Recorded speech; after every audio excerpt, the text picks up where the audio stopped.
صرف دل کے ارادے کا نام نظر نہیں ہے، بلکہ زبان سے الفاظ کہنا ضروری ہے، تب ہی وہ نظر سمجھا جائے گا۔ تو پھر میں نے یہ نظر مانا، اگر میں نے غیبت کی تو میں اتنے پیسے صدقہ کروں گا، تو مال کے محبت نے مجھ سے غیبت کو چھڑا لیا۔ مال چونکہ محبوب چیز ہوتا ہے، تو ہر مرتبہ جب میں نے پیسے صدقہ کرنا شروع کیے تو پتہ چلا مال تو ختم ہو رہا ہے، تو پھر غیبت چھوٹ گیا۔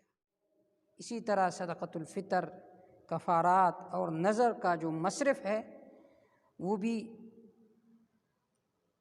وہی مصرف ہے جو زکوٰۃ کا مصرف ہے، کہ میں نے نظر مانا ہے اگر میں نے گناہ کر لیا تو میں اتنے رکعت نفل پڑھوں گا، آیا یہ نظر ماننا صحیح ہے؟ الجواب، اس کی ایک صورت یہ ہے کہ آپ دل میں ارادہ کریں کہ میں اتنے نوافل پڑھوں گا یا اتنے دراہم صدقہ کروں گا، تو اس وقت تو نظر منعقد نہیں ہوگی جب تک آپ زبان سے یہ لفظ نہ کہیں۔ اگر آپ نے اپنے زبان سے یہ الفاظ ادا کیے کہ اگر میں نے گناہ کیا تو مجھ پر اتنے رکعت نفل پڑھنا لازم ہوں گے یا اتنے روپیے میں صدقہ کروں گا، تو پھر اس صورت میں یہ نظر ماننا صحیح ہے۔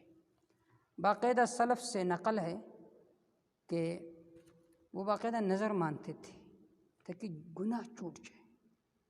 گناہ تو ظلمت ہے، تاریکی ہے، جب آپ گناہ کرو گے تو دل میں ایک تاریکی پیدا ہو جاتی ہے۔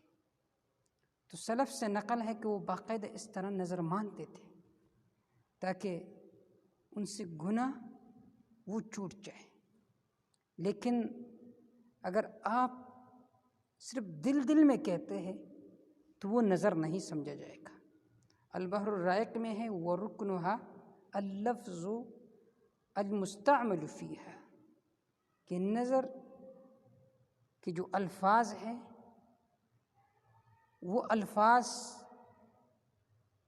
ذکر کیے جائیں گے جو نظر میں مستعمل ہے۔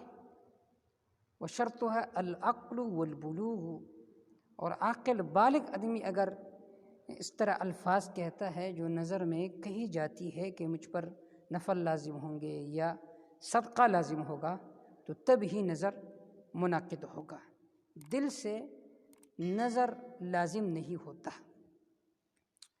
اسی طرح آپ صلی اللہ علیہ وآلہ وسلم کے ارشاد ہے من نظر وسمى فعليه القضاء، جس نے منت مانی وسمى اور اس نے باقاعدہ نام لیا تو فعليه القضاء، اس صورت میں اس پر قضا لازم ہوگی۔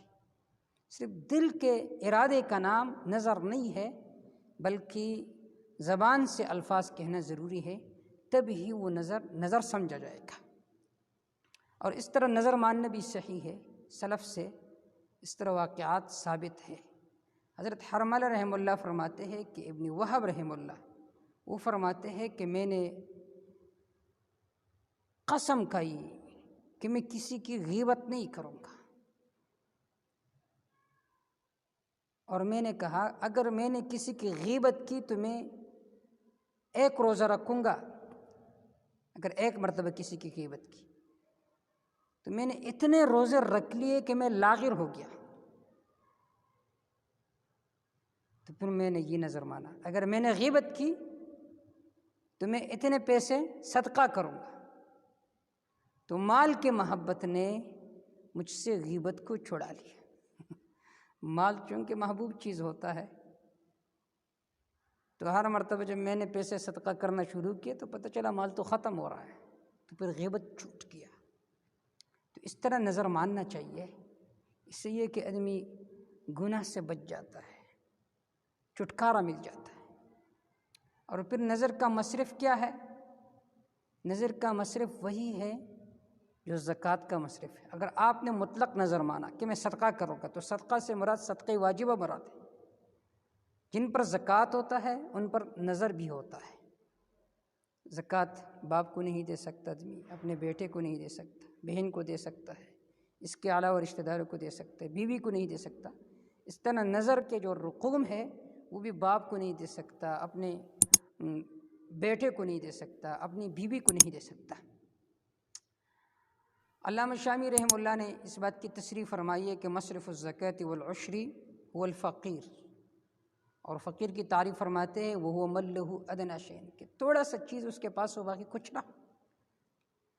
اور پھر فرمایا کہ ومصرف ایضا لصدقۃ الفطر والکفارۃ والنذر وغیر ذلک، اسی طرح صدقۃ الفطر، کفارات اور نذر کا جو مصرف ہے وہ بھی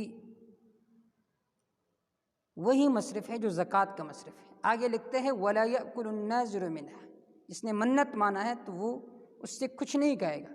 فإن أكل تصدق بقیمت ما أكل، اگر اس نے اس سے کچھ کھا لیا تو اتنے پیسے صدقہ کریں گے جو اس نے کھا لیا ہے۔